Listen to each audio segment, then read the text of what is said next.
इसी जन्म में सब साधक इस स्वयं को पालेंगे।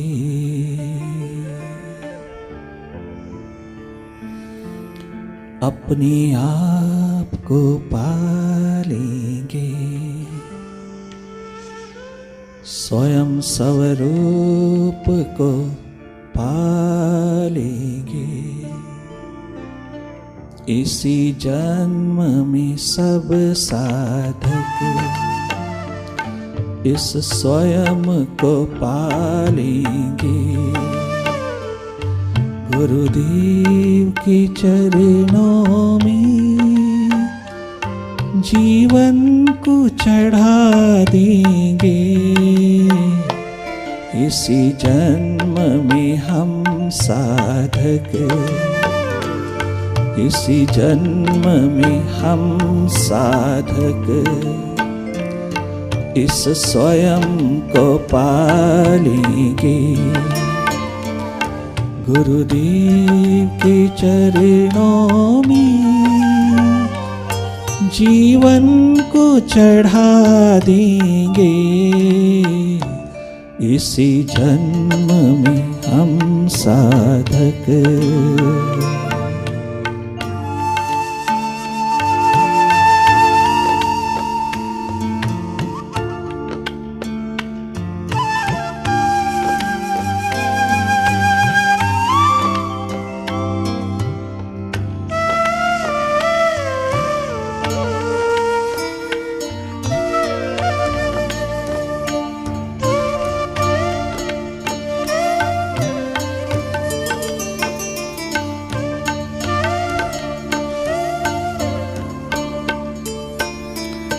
मने उसके मिलने को तो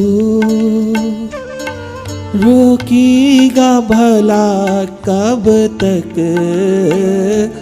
मने उसके मिलने को तो रोकेगा भला कब तक।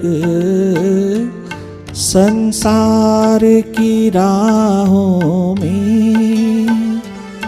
उलझाएगा तो कब तक। संसार की आहों में रुलाएगा तो कब तक। मने उसके मिलने को तो वह रे शूरवीर बहादुर निर्भय निर्भीक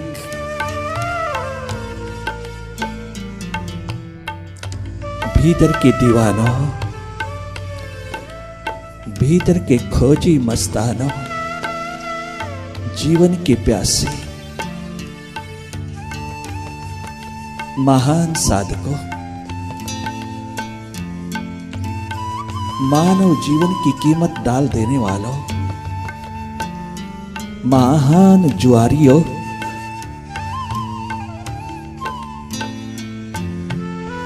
क्या गजब का संबोधन करते हो तुम अपने मन के प्रति। इंद्रियाणी जय शुरा।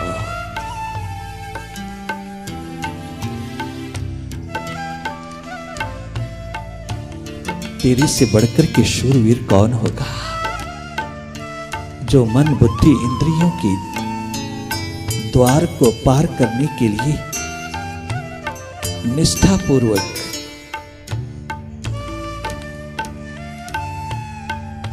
चल पड़ा हो। वो असफलता और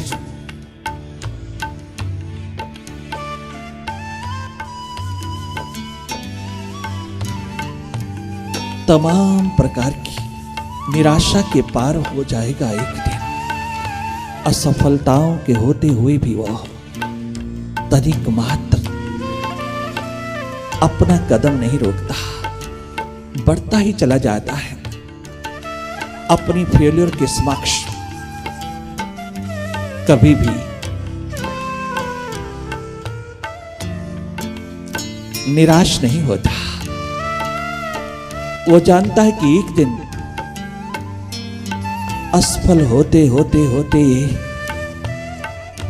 सफलता भी हाथ लग जाएगी। इन अंधेरों में टटोलते टटोलते टटोलते एक दिन प्रकाश, उसकी किरण भी उपलब्ध हो जाएगी।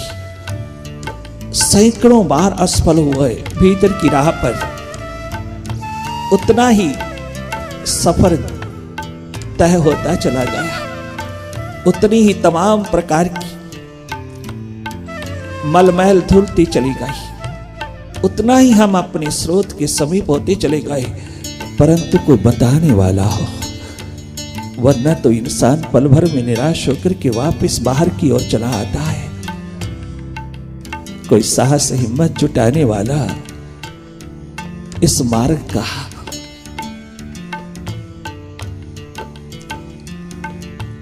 इस भीतर के रहस्यों को जानने वाला मिल जाए, जो थोड़ी थपथपा करके, थोड़ी थपथपी दे करके पुनः पुनः भीतर की ओर मोड़ता चला जाए, अपने स्वभाव में स्थित करता चला जाए, अपने स्वभाव की याद दिलाता चला जाए, तो तुम एक दिन तमाम असफलताओं के होते हुए भी अपनी सफलता के शिखर को चूम लोगे, अर्थात अपने स्रोत में उतर जाओगे। उस दिन जीवन वाह वाह कर उठेगा, चारों ओर जीवन लहलहा उठेगा, जिसको मौत छू नहीं सकती। उसी दिन तेरा जीना सार्थक होगा, शुभ आरंभ होगा।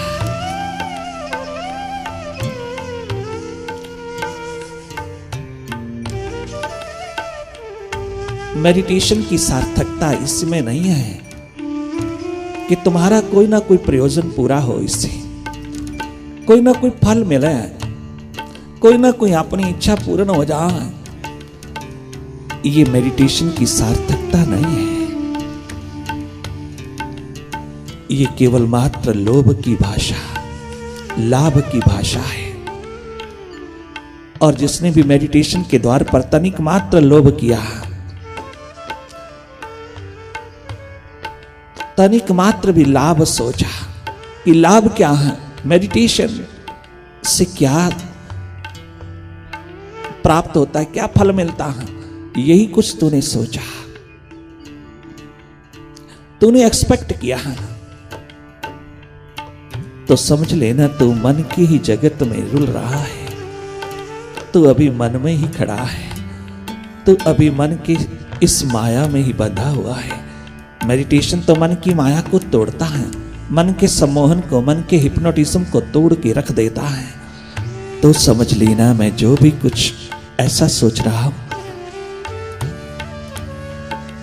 इसमें तनिक मात्र भी सार्थकता नहीं है मेडिटेशन की। मैं एक दिन गुरु बन जाऊंगा, एक दिन महापुरुष हो जाऊंगा, एक दिन मैं दूसरों को प्रभावित करके अपने आप को मशहूर कर लूंगा, प्रसिद्ध व्यक्तित्व बन जाऊंगा। ये तमाम प्रकार की प्रयोजन तुझको अपने भीतर नहीं जाने देंगे, ये सब मन के संसार में ही डुबोए रखेंगे। जहां जहां इस प्रकार के लोभ की भाषा है, वहीं वहीं तनिक मात्र लाभ नहीं है मेडिटेशन से, वहां वहां क्षोभ ही क्षोभ है। और जहां तूने तनिक मात्र भी कोई एक्सपेक्टेशन ना रखकर के भीतर की ओर मुड़ना शुरू किया, अपने स्वभाव को पहचानने के लिए, अपनी स्थिति को जानने के लिए, अपनी ट्रू नेचर में उतर जाने के लिए, अपने असली अस्तित्व को, असली स्वभाव को उपलब्ध होने के लिए थोड़ी सी प्यास जगाया, तो सारी प्रकृति बहारें लेकर के तेरे द्वार पर स्वतः ही उतर आती है। तेरा स्वास्थ्य पुनः आनंद भरा, प्रेम भरा, मस्ती भरा स्वतः ही जगमगा उठता है, क्योंकि तू स्वस्थ पूर्ण है, सदैव स्वस्थ है। तू अस्वस्थता तो बाहर से आती है, तूने खुद इनवाइट किया है, इंपोर्ट किया है। इसलिए भीतर के दीवाने हमेशा मन के प्रति जागे जागे यही संबोधन करते हैं, रे मनी उसके मिलन को तू, रे मन स्वयं के मिलन को तू रुकेगा भला कब तक संसार की बाहों में, उलझाएगा तू कब तक संसार की आहों में, रुलाएगा तू कब तक, रे मन कब तक रोकेगा, तेरी बुद्धि कब तक तर्क उठाती रहेगी। अरे ओ मन बुद्धि के महान, अहंकार अस्मिता के शिखरों, तुम कब तक रोकोगे मुझको अपने स्वयं स्रोत से, कब तक दूर रखोगे। केवल मैं ही नहीं तड़पता, मैं ही नहीं तरसता, मेरा मालिक, मेरा महासागर,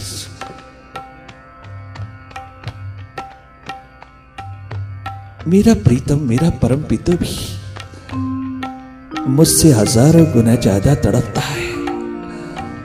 मैं अंशी केवल आतुर नहीं हूं अपने अंशी को देखने के लिए, मेरा अंशी भी हजारों गुना ज्यादा बाहें फैलाकर के तड़प रहा है। प्रतीक्षा रहते, इंतजार की घड़ियां पिरोता है, रात दिन मेरी राह देखता है। मुझ भटके हुए जीव को वो पार ब्रह्म परमात्मा अपनी बाहों में लेने के लिए कितना आतुर है, महासागर होकर के छलकता है अपनी बूंद को पाने के लिए। मैं ही नहीं, वो मुझसे भी ज्यादा। ये संबंध बहुत शाश्वत है, बहुत भगवत्तापूर्ण है। कौन चाहता है कि उसकी जाति में उतरा हुआ जीव उससे दूर रहे, उस विराट जाति में, उस सच्चित आनंद स्वरूप की जाति में उतरा हुआ कोई भी अंश या जीव या बूंद या कोई किरण अपने स्रोत से दूर रहे। कब तक? अरे मन, तू बीच में क्या आया है? तूने क्या हिप्नोटिज्म फैलाया है? क्या सम्मोहन की तमाम आकर्षणों की तमाम ग्लैमर की तमाम दुनिया क्या पिरो दिया है कि मेरी सारी चेतना खंडित करके बैठ गया है। तो तेरा संबंध केवल बाहर की जगत तक रहना चाहिए था, परंतु तूने तो भीतर भी अपना ऐसा जाल बिछाया है। तूने तो भीतर भी अपना इतना महत्व जताया है, इतनी मालकियत जताई है तूने, तो इल्लीगल ऑक्युपेंट्स हो गया है भीतर। इल्लीगल ऑक्युपेंट होकर के तूने मालिक को ही बाहर निकाल दिया, मुझ मालिक को ही तूने तिरस्कृत कर दिया। ये कितना बड़ा अन्याय है, कितना बड़ा अपमान तूने मुझ जीवन के साथ किया। कब तक तू अपनी माया फैलाता रहेगा रे मन?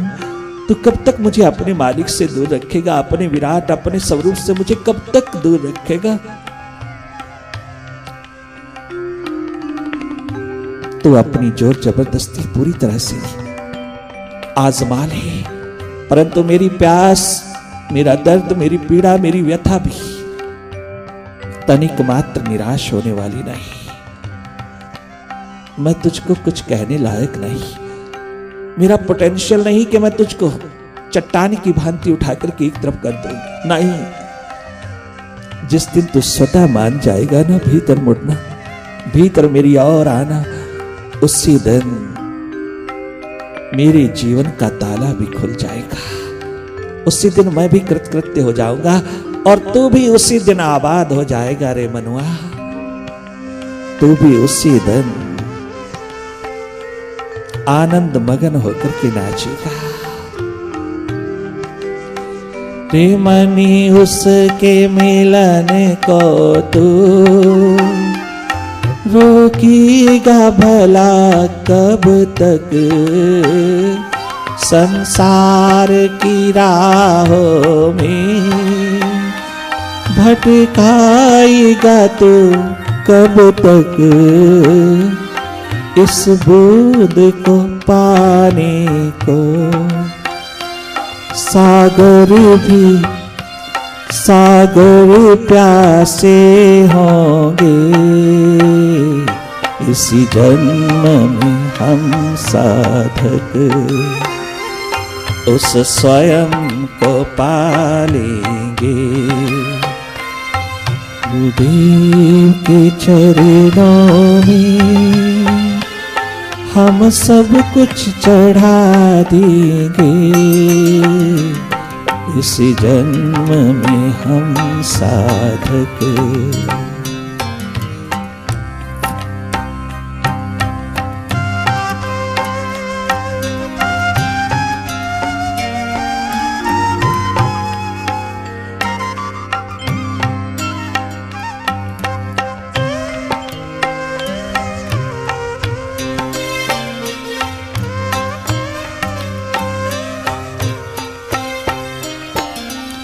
बिछड़े कई जन्मों से कुछ याद तुम्हें होगी। ओ गुरुवंश, ओ मुर्शिद, ओ विराट, ओ मेरे परम पितु परम माधु, ओ मेरे सच्चिदानंद स्वरूप परम पिता परमात्मा, ओ मेरे अंशी, ओ मेरे प्रीतम, ओ साहिबा। बिछड़े कई जन्मों से कुछ याद तुम्हें होगी, इस दिल के तड़पने की आवाज सुनी होगी, इस दिल के तड़पने की आवाज सुनी होगी। बिछड़े कई जन्मों से कुछ याद तुम्हें होगी, इस दिल के तड़पने की आवाज सुनी होगी। बेबस चले आओगे जब हम मिट जाएंगे, इसी जन्म में सब साधक, इसी जन्म में हम साधक। मेरे प्रभु, मेरे परम पिता, तनिक मात्र भी पहले प्रकट ना होना। जब तक मैं मिट ना जाऊं तुझ में, जब तक मैं तेरे भीतर ना उतर जाऊं, जब तक तू मुझको अपने अंतर्गत स्वीकार ना कर ले, जब तक मैं पूरी तरह से मिट ना जाऊं, मैं मेरा मेरी मिट ना जाए, जब तक मैं पूरी तरह मिट ना जाऊं, मैं तेरे में लीन ना हो जाऊं, ये बूंद सागर ना हो जाए, जब तक ये किरण महासूर्य में उतर ना जाए, जब तक ये अंश अंशी में समा ना जाए, जब तक मैं पूरी तरह मिट ना जाऊं तेरे में, तब तक हे प्रभु तुम प्रकट ना होना। अगर आप पहले प्रकट हो गए तो मेरे जीवन का कल्याण नहीं होगा। आप प्रकट हुए हैं नामे के सामने हजारों बार, उसका कल्याण नहीं हुआ। आप प्रकट हुए हैं हजारों बार मीरा महारानी के सामने, किंतु उसका उद्धार नहीं हुआ। आप प्रकट हुए हैं हजारों बार सूरदास के सामने, नहीं कल्याण हुआ उसका। तब तक उनका कल्याण नहीं हुआ जब तक वो स्वयं पूरी तरह मिट नहीं गए।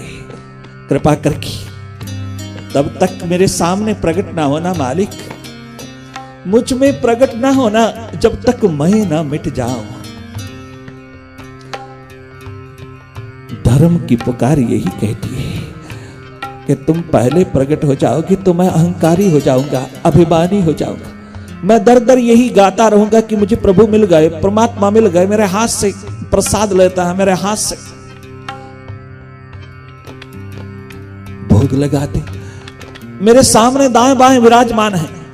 नहीं, गिरधर गोपाल 24 घंटे मेरे साथ नहीं।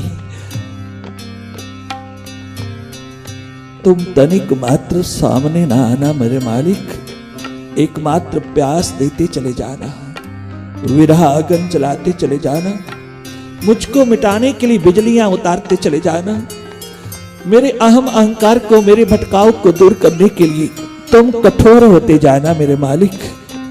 तुम तनिक मात्र भी करुणा जनक ना बनना जब तक मैं पूरी तरह मिट ना जाओ, मैं तुझ में समा ना जाओ। क्योंकि जब तक मैं बना हूं, आप कितने भी प्रकट हो जाएं मेरे सामने, मेरा कल्याण होने वाला नहीं, बल्कि मेरा तो सटल ईगो, सूक्ष्म अहंकार ही बढ़ावा देता चला जाएगा। मैं जब तक तुझ में समा ना जाओ, तुम सत्य स्वरूप होकर के ना जगना, तुम मत जगमगाना मेरे प्रभु तब तक।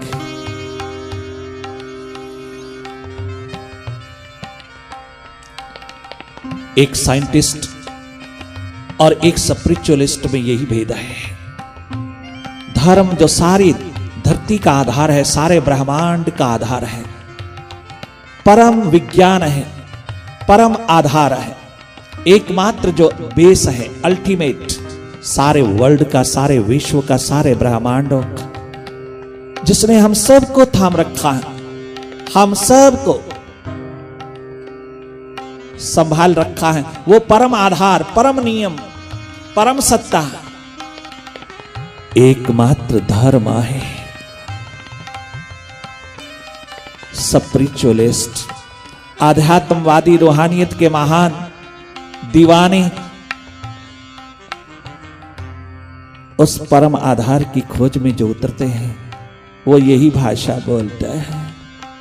परंतु उसी परम आधार, परम सत्ता की खोज में उतरते हैं वैज्ञानिक। वैज्ञानिक भी खोजता है, परंतु वो वहां पहुंच करके भी उसके मालिक होके जीना चाहते हैं, उसका उपयोग करते हैं, उसके मालिक होकर के जीते हैं। अर्थात वहां पहुंच करके भी नहीं पहुंच पाते, वहां पहुंच करके भी वो भीतर अस्मिता के अंधेरों में ही रहते हैं। कुछ रूपांतरित नहीं होता उनके जीवन में, कोई रूपांतरण की क्रांति नहीं उतरती उनके जीवन में। एक अहंकार, अभिमान, ईगो बरसती चली जाती है। उनके जीवन में कोई क्रांति नहीं, ट्रांसफॉर्मेशन की, कोई आनंद की, मस्ती की कोई लहर नहीं।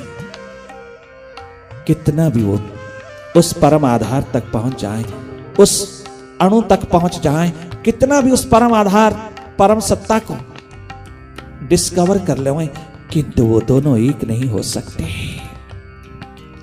और उधर भीतर के खोजी दीवाने जब पहुंचता है तो पूर्ण उस विराट में एक हो जाते हैं।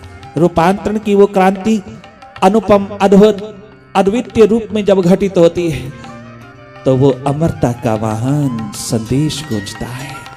अमृतस्य स्वरूप होकर के वापस मुड़ता है, वो पूरी तरह ट्रांसफॉर्म्ड होकर के आते हैं, वो महाजीवन की महान धारा को बहाते हुए चले आते हैं।